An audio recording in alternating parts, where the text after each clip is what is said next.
الحمدللہ رب العالمین والصلاة والسلام علی خاتم النبیین اما بعد فاعوذ باللہ من الشیطان الرجیم بسم اللہ الرحمن الرحیم الصلاة والسلام علیک یا رسول اللہ وعلی آلک واصحابک یا حبیب اللہ الصلاة والسلام علیک یا نبی اللہ وعلی آلک واصحابک یا نور اللہ۔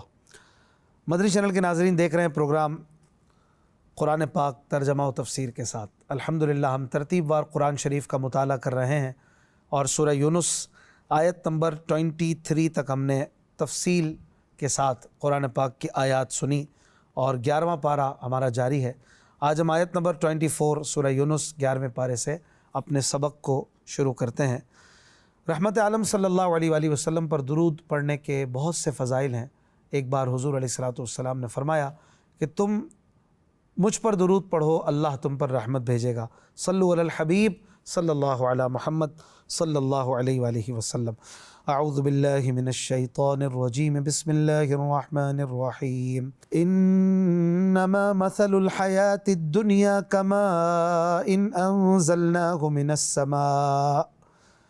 من السماء فاختلط به نبات الارض مما يأكل الناس والانعام حتى إذا أخذت الأرض زخرفها وزينت وظن أهلها أنهم قادرون عليها أتاها أمرنا ليلا أو نهارا فجعلناها حصيدا كأن لم تغن بالأمس كذلك نفصل الآيات لقوم يتفكرون۔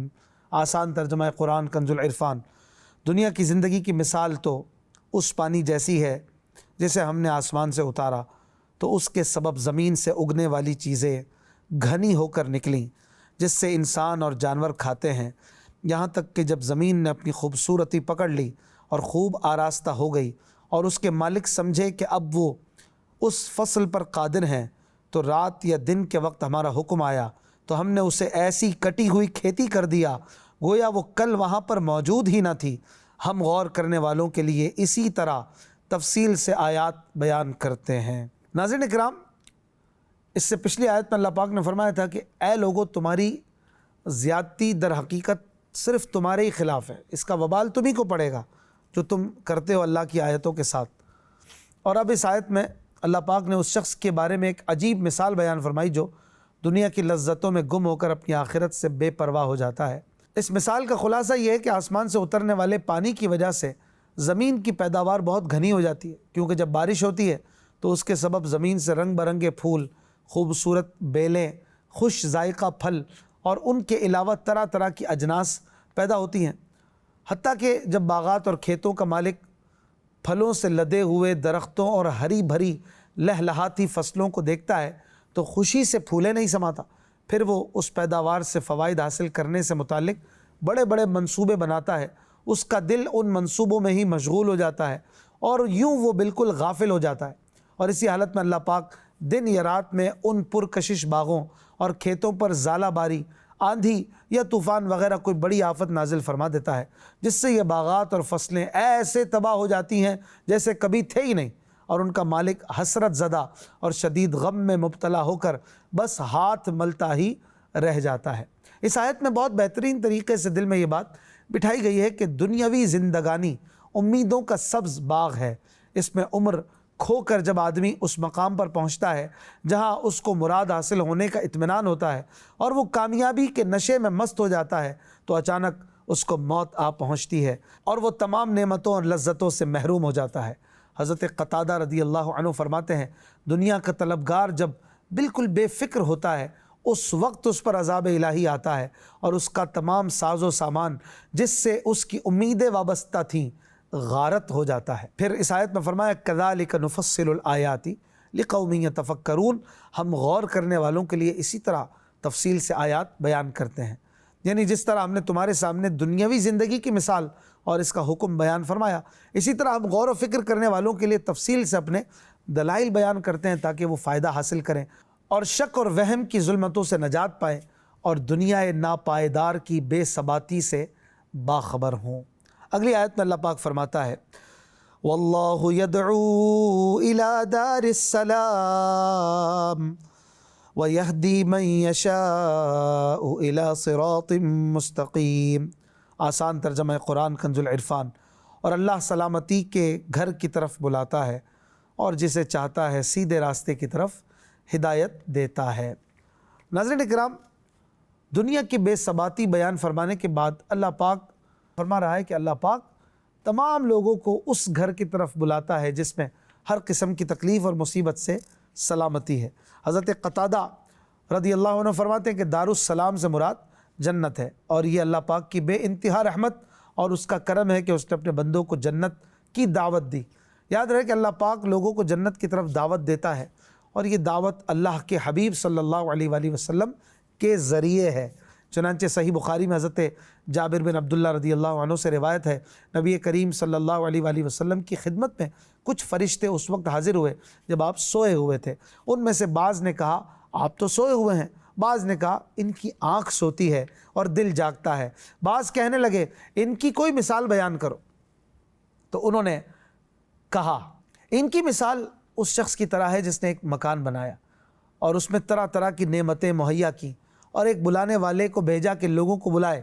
جس نے اس بلانے والے کی اطاعت کی وہ اس مکان میں داخل ہو گیا اور ان نعمتوں کو کھایا پیا، اور جس نے بلانے والے کی اطاعت نہ کی وہ نہ مکان میں داخل ہو سکا نہ کچھ کھا سکا۔ پھر وہ کہنے لگے اس کا مطلب بیان کیجئے تاکہ بات سمجھ میں آ جائے۔ انہوں نے کہا مکان سے مراد جنت ہے، اور بلانے والے سے مراد محمد مصطفیٰ صلی اللہ علیہ وآلہ وسلم ہے۔ جس نے ان کی اطاعت کی اس نے اللہ کی اطاعت کی، اور جس نے ان کی نافرمانی کی اس نے اللہ پاک کی نافرمانی کی۔ سبحان اللہ۔ پھر فرمایا وَيَهْدِي مَن يَشَاءُ إِلَى صِرَاطٍ مُسْتَقِيمٍ، اور اللہ جسے چاہتا ہے سیدھے راستے کی طرف ہدایت دیتا ہے۔ اس آیت میں صراط مستقیم سے مراد دین اسلام ہے۔ اس آیت سے پتہ چلا کہ اللہ پاک کی دعوت عام ہے کہ سب کو بلایا جا رہا ہے، مگر اس کی ہدایت خاص ہے کہ وہ کسی کسی کو ملتی ہے۔ جو ہدایت کے طلبگار ہوتا ہے، جو ہدایت کے لیے تیار ہوتا ہے، اسی کو ملتی ہے۔ اگلی آیت میں اللہ پاک ارشاد فرماتا ہے لِلَّذِينَ أَحْسَنُوا الْحُسْنَى وَزِيَادَةٌ وَلَا يَرْهَقُ وُجُوهَهُمْ قَتَرٌ وَلَا ذِلَّةٌ أُولَئِكَ أَصْحَابُ الْجَنَّةِ هُمْ فِيهَا خَالِدُونَ۔ آسان ترجمہ قرآن کنز العرفان۔ بھلائی کرنے والوں کے لیے بھلائی ہے اور اس سے بھی زیادہ ہے، اور ان کے منہ پر نہ سیاہی چھائی ہوگی اور نہ ذلت، یہی جنت والے ہیں، وہ اس میں ہمیشہ رہیں گے۔ ناظرین اکرام، بھلائی والوں سے اللہ پاک کے فرما بردار بندے مومنین مراد ہے، اور یہ جو فرمایا کہ ان کے لیے بھلائی ہے، اس بھلائی سے جنت مراد ہے، اور اس پر زیادت سے مراد دیدار الہی کی نعمت ہے۔ سبحان اللہ۔ احادیث مبارکہ سے بھی ثابت ہے کہ اس آیت میں مزید جو اضافے کا فرمایا، زیادت کا فرمایا، اس سے مراد دیدار الہی ہے۔ چنانچہ حضرت صہیب رضی اللہ عنہ سے روایت ہے کہ رسول اللہ صلی اللہ علیہ وآلہ وسلم نے فرمایا جنتیوں کے جنت میں داخل ہونے کے بعد اللہ پاک ان سے فرمائے گا کیا تم چاہتے ہو کہ تم پر اور زیادہ عنایت کروں؟ وہ عرض کریں گے یا رب، کیا تو نے ہمارے چہرے سفید نہیں کیے؟ کیا تو نے ہمیں جنت میں داخل نہیں فرمایا؟ کیا تو نے ہمیں دوزخ سے نجات نہیں دی؟ حضور علیہ الصلاۃ والسلام نے فرمایا پھر پردہ اٹھا دیا جائے گا تو دیدار الہی انہیں ہر نعمت سے زیادہ پیارا ہوگا۔ ایک روایت میں یہ اضافہ ہے کہ پھر آپ صلی اللہ علیہ وآلہ وسلم نے یہ آیت تلاوت فرمائی اس دیدار کا ذکر کرنے کے بعد کہ للذین احسنوا الحسنى وزیادہ، جنہوں نے نیکی کی، بھلائی کی، ان کے لیے بھلائی ہے اور اس سے بھی زائد۔ یہی روایت الفاظ کی کچھ تبدیلی کے ساتھ ترمذی، نسائی اور ابن ماجہ میں بھی موجود ہے۔ صحیح بخاری میں ہے امام مجاہد کے علاوہ کے نزدیک اس آیت میں زیادت سے مراد اللہ پاک کا دیدار ہے۔ اگلی آیت میں اللہ پاک ارشاد فرماتا ہے والذین کسبوا السیئات جزاء سیئۃ بمثلها وترهقهم ذلہ ما لهم من اللہ من عاصم كأنما أغشيت وجوههم قطعا من الليل مظلما أولئك أصحاب النار هم فيها خالدون۔ آسان ترجمہ قرآن کنز العرفان۔ اور جنہوں نے برائیاں کمائیں تو برائی کا بدلہ اسی کے برابر ہے، اور ان پر ذلت چھائی ہوگی، انہیں اللہ سے بچانے والا کوئی نہ ہوگا۔ گویا ان کے چہروں کو اندھیری رات کے ٹکڑوں سے ڈھانپ دیا گیا ہے، وہی دوزخ والے ہیں، وہ اس میں ہمیشہ رہیں گے۔ ناظرین اکرام، اس سے پہلی آیت میں اللہ پاک نے مسلمانوں کے اخروی حالات اور انعامات بیان فرمائے، اور اب اس آیت میں اللہ پاک نے کفار کے 4 اخروی احوال بیان فرمائے ہیں۔ جتنا گناہ ہوگا اتنی ہی سزا ملے گی۔ اس قید سے اس بات پر تنبیہ مقصود ہے کہ نیکی اور گناہ میں فرق ہے، کیونکہ نیکی کا ثواب 1 سے لے کر 700 گنا تک، بلکہ اس سے بھی زیادہ بڑھایا جاتا ہے، اور یہ اللہ پاک کا فضل و کرم ہے، اور گناہ کی سزا اتنی ہی دی جاتی ہے جتنا گناہ ہو، اور یہ اللہ پاک کا عدل ہے۔ پھر فرمایا ان پر ذلت چھائی ہوگی، اس میں ان کی توہین اور تحقیر کی طرف اشارہ ہے۔ پھر فرمایا انہیں اللہ کے عذاب اور اس کی ناراضی سے بچانے والا کوئی نہ ہوگا۔ پھر فرمایا گویا ان کے چہروں کو اندھیری رات کے ٹکڑوں سے ڈھانپ دیا گیا ہے، ایسا ان کا چہرہ ہو جائے گا، اور ان کی روح سیاہی کا حال خدا کی پناہ۔ اس سے پتہ چلا کہ قیامت کے دن مومن اور کافر چہروں ہی سے معلوم ہو جائیں گے۔ اللہ پاک سورہ رحمان میں فرماتا ہے یعرف المجرمون بسیماہم، مجرم اپنے چہروں سے پہچانے جائیں گے۔ البتہ کئی مسلمان بھی ایسے ہوں گے جو قیامت کے دن عذاب کی علامات لیے ہوئے ہوں گے، جیسے پیشہ ور بھکاری کے منہ پر گوشت نہ ہوگا۔ حضرت عبداللہ ابن عمر رضی اللہ عنہما سے روایت ہے، اللہ کے رسول صلی اللہ علیہ وآلہ وسلم نے فرمایا آدمی سوال کرتا رہے گا یہاں تک کہ قیامت کے دن اس حال میں آئے گا کہ اس کے چہرے پر گوشت کا ٹکڑا نہ ہوگا۔ بیویوں میں انصاف نہ کرنے والے کی ایک کروٹ ٹیڑھی ہوگی، جیسا کہ حضرت ابو ہریرہ رضی اللہ عنہ سے روایت ہے کہ حضور علیہ الصلوۃ نے فرمایا جب کسی کی 2 بیویاں ہوں پھر ان میں انصاف نہ کرے تو وہ قیامت میں اس طرح آئے گا کہ اس کی ایک کروٹ ٹیڑھی ہوگی۔ اسی طرح زکوٰۃ ادا کرنے میں بخل کرنے والے پر گنجا سانپ مسلط ہوگا۔ حضرت ابو ہریرہ رضی اللہ عنہ سے روایت ہے رسول اکرم صلی اللہ علیہ وآلہ وسلم نے فرمایا جس کو اللہ پاک مال دے اور وہ اس کی زکوٰۃ ادا نہ کرے تو قیامت کے دن وہ مال گنجے سانپ کی صورت میں کر دیا جائے گا، جس کے سر پر 2 نشان ہوں گے۔ وہ سانپ اس کے گلے میں توق بنا کر ڈال دیا جائے گا، پھر اس کی بانچھیں پکڑے گا اور کہے گا میں تیرا مال ہوں، میں تیرا خزانہ ہوں۔ اس کے بعد حضور علیہ الصلوۃ نے یہ آیت تلاوت کی وَلَا يَحْسَبَنَّ الَّذِينَ يَبْخَلُونَ بِمَا آتَاهُمُ اللَّهُ مِنْ فَضْلِهِ هُوَ خَيْرًا لَهُمْ بَلْ هُوَ شَرٌّ لَهُمْ، جو لوگ اس چیز میں بخل کرتے ہیں جو اللہ نے انہیں اپنے فضل سے دی ہے وہ ہرگز اسے اپنے لیے اچھا نہ سمجھے بلکہ یہ بخل ان کے لیے برا ہے۔ اگلی آیت میں اللہ پاک ارشاد فرماتا ہے وَيَوْمَ نَحْشُرُهُمْ جَمِيعًا ثُمَّ نَقُولُ لِلَّذِينَ أَشْرَكُوا مَكَانَكُمْ أَنْتُمْ وَشُرَكَاؤُكُمْ فَزَيَّلْنَا بَيْنَهُمْ وَقَالَ شُرَكَاؤُهُمْ ما كنتم إيانا تعبدون فكفى بالله شهيدا بيننا وبينكم إن كنا عن عبادتكم لغافلين هنالك تبلو كل نفس ما أسلفت وردوا إلى الله مولاهم الحق وضل عنهم ما كانوا يفترون۔ آسان ترجمہ قرآن کنز العرفان۔ اور جس دن ہم ان سب کو اٹھائیں گے پھر مشرکوں سے فرمائیں گے تم اور تمہارے شریک اپنی جگہ ٹھہرے رہو، تو ہم انہیں مسلمانوں سے جدا کر دیں گے، اور ان کے شریک ان سے کہیں گے تم ہماری عبادت کرتے ہی نہیں تھے، تو ہمارے اور تمہارے درمیان گواہی کے لیے اللہ کافی ہے، بے شک ہم تمہاری عبادت سے بے خبر تھے۔ وہاں ہر آدمی اپنے سابقہ اعمال کو جانچ لے گا اور انہیں اللہ کی طرف لوٹایا جائے گا جو ان کا سچا مولا ہے، اور ان کے سارے گڑے ہوئے شریک ان سے غائب ہو جائیں گے۔ ناظرین، اس آیت اور اس کے بعد والی آیت کا خلاصہ یہ ہے کہ اللہ پاک قیامت کے دن سب کو اٹھائے گا اور تمام مخلوق کو حساب کی جگہ میں اکٹھا فرمائے گا، پھر مشرکوں سے فرمائے گا کہ تم اور تمہارے شریک یعنی وہ بت جن کو تم پوجتے تھے اپنی جگہ ٹھہرے رہو۔ یوں اللہ پاک مشرکوں کو مسلمانوں سے جدا اور الگ کر دے گا، اور جب مشرکوں سے سوال جواب ہوگا تو اس وقت ایک ساعت ایسی شدت کی آئے گی کہ بت اپنے پجاریوں کی پوجا کا انکار کر دیں گے اور اللہ کی قسم کھا کر کہیں گے کہ ہم نہ سنتے تھے، نہ دیکھتے تھے، نہ جانتے تھے، نہ سمجھتے تھے کہ تم ہماری عبادت کر رہے ہو، ہمیں کیا پتا۔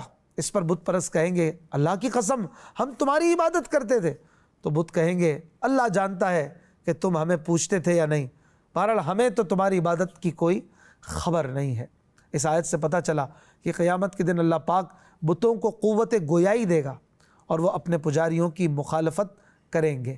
مزید فرمایا کہ وہاں ہر آدمی اپنے سابقہ اعمال کو جانچ لے گا، یعنی اس موقف میں سب کو معلوم ہو جائے گا کہ انہوں نے پہلے جو عمل کیے تھے وہ کیسے تھے، اچھے تھے یا برے، مضر یا مفید، مقبول یا مردود، اور مشرکوں کو اللہ پاک کی طرف لوٹایا جائے گا جو ان کا رب ہے اور اپنی ربوبیت میں سچا ہے، اور مشرک جن بتوں کو اللہ پاک کا شریک ٹھہراتے تھے وہ ان سے غائب ہو جائیں گے، یا جو جھوٹی باتیں مثلاً بتوں کا ان کی شفاعت کرنا گھڑتے تھے وہ سب باطل اور بے حقیقت ثابت ہوں گی۔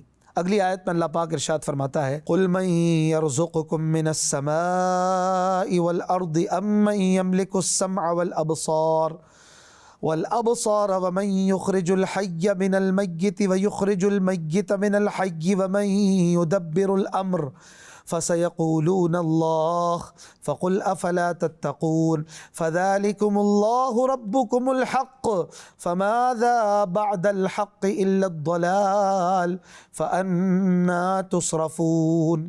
آسان ترجمہ قرآن کنز العرفان۔ تم فرماؤ آسمان اور زمین سے تمہیں کون روزی دیتا ہے، یا کان اور آنکھوں کا مالک کون ہے، اور زندہ کو مردہ سے اور مردے کو زندہ سے کون نکالتا ہے، اور کون تمام کاموں کی تدبیر کرتا ہے؟ تو اب کہیں گے اللہ۔ تو تم فرماؤ تو تم ڈرتے کیوں نہیں؟ تو یہ اللہ ہے جو تمہارا سچا رب ہے، پھر حق کے بعد گمراہی کے سوا اور کیا ہے، پھر تم کہاں پھیرے جاتے ہو؟ ناظرین کرام، اس سے پہلی آیات میں اللہ پاک نے مشرکین کی مذمت بیان فرمائی، اور ان آیتوں میں اللہ پاک مشرکوں کے مذہب کے باطل ہونے اور اسلام کے حق ہونے کو واضح فرما رہا ہے۔ چنانچہ اس آیت میں فرمایا کہ اے حبیب آپ ان مشرکوں سے فرما دیں کہ آسمان سے بارش برسا کر اور زمین سے سبزہ اگا کر تمہیں کون روزی دیتا ہے؟ تمہیں یہ حواس کس نے دی ہے؟ آنکھیں، کان، زبان وغیرہ کس نے دی؟ تم سنتے ہو، دیکھتے ہو۔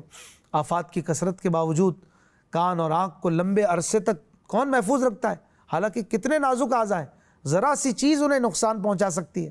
اور زندہ کو مردہ سے، جیسے انسان کو نطفے سے، پرندے کو انڈے سے کون نکالتا ہے، اور یوں ہی مردہ کو زندہ سے، جیسے نطفے کو انسان سے اور انڈے کو پرندے سے کون نکالتا ہے، اور ساری کائنات کے تمام کاموں کی تدبیر کون کرتا ہے؟ آپ کے سوالات سن کر وہ کہیں گے کہ بے شک ان چیزوں پر قدرت رکھنے والا اللہ ہے۔ جب وہ لوگ اللہ پاک کی قدرت کاملہ کا اعتراف کر لیں گے تو اے حبیب تم ان سے فرماؤ، جب تم اللہ کی ربوبیت کا اعتراف کرتے ہو، مانتے ہو، تو بتوں کو عبادت میں اس کا شریک ٹھہرانے سے اور اللہ کے عذاب سے ڈرتے کیوں نہیں؟ حالانکہ بت نہ نفع دے سکتے ہیں، نہ نقصان پہنچا سکتے ہیں، اور نہ ان امور میں سے کسی پر کوئی قدرت رکھتے ہیں، بلکہ الٹا ان کی عبادت تمہارا بیڑا غرق کر دے گی کہ شرک کے مرتکب ہونے کی وجہ سے ہمیشہ کے لیے جہنم میں جاؤ گے۔ پھر فرمایا فَذَلِكُمُ اللَّهُ رَبُّكُمُ الْحَقُّ، تو یہ اللہ ہے تمہارا حق پروردگار، یعنی جو ان چیزوں کو سر انجام دیتا ہے، اور آسمان و زمین، زندگی اور موت سب کا مالک ہے، اور رزق اور عطا پر قدرت رکھتا ہے، وہی اللہ تمہارا سچا رب ہے، وہی عبادت کا مستحق ہے، نہ کہ یہ ناکارہ خود ساختہ بناوٹی بت۔ اور جب ایسے واضح اور قطعی دلائل سے ثابت ہو گیا کہ عبادت کا مستحق صرف اللہ ہے، تو اس کے ماں سوا سب معبود باطل محض ہیں، اور جب تم نے اس کی قدرت کو پہچان لیا اور اس کی کار سازی کا اعتراف کر لیا تو پھر تم حق قبول کرنے سے کیوں اعراض کر رہے ہو؟ اگلی آیت میں اللہ پاک ارشاد فرماتا ہے كَذَلِكَ حَقَّتْ كَلِمَةُ رَبِّكَ عَلَى الَّذِينَ فَسَقُوا أَنَّهُمْ لَا يُؤْمِنُونَ۔ آسان ترجمہ قرآن کنز العرفان۔ یوں ہی نافرمانوں پر تیرے رب کے یہ کلمات ثابت ہو چکے کہ وہ ایمان نہیں لائیں گے۔ یعنی جس طرح یہ مشرکین حق سے گمراہی کی طرف پھیر دیے گئے، اسی طرح اللہ پاک کے علم ازلی میں اس کا جو حکم اور قضا تھی وہ ان لوگوں پر ثابت ہو چکی، جنہوں نے اپنے رب کی اطاعت کی بجائے اس کی نافرمانی کی اور اس سے کفر کیا۔ یہ لوگ اللہ پاک کی وحدانیت کی تصدیق کریں گے، نہ اس کے رسول کی تصدیق کریں گے۔ یاد رہے کہ اس آیت میں رب کی بات سے مراد تقدیر الہی ہے، یعنی تقدیر میں لکھا ہوا ہے کہ وہ ایمان نہیں لائیں گے، یا اللہ پاک کا یہ فرمان لَأَمْلَأَنَّ جہنم، یعنی ہم ان سے دوزخ بھریں گے، یہ فرمان واضح اور ثابت ہو چکا ہے۔ اللہ پاک سے دعا ہے ہمیں قرآن پاک سمجھنے اور اس پر عمل کرنے کی توفیق عطا فرمائے۔ زندگی رہی تو اگلے پروگرام میں انشاءاللہ الکریم سورہ یونس آیت نمبر 34 سے اپنے درس کا آغاز کریں گے۔ اپنا خیال رکھیے گا۔ صلو علی الحبیب صلی اللہ علی محمد صلی اللہ علیہ وآلہ وسلم۔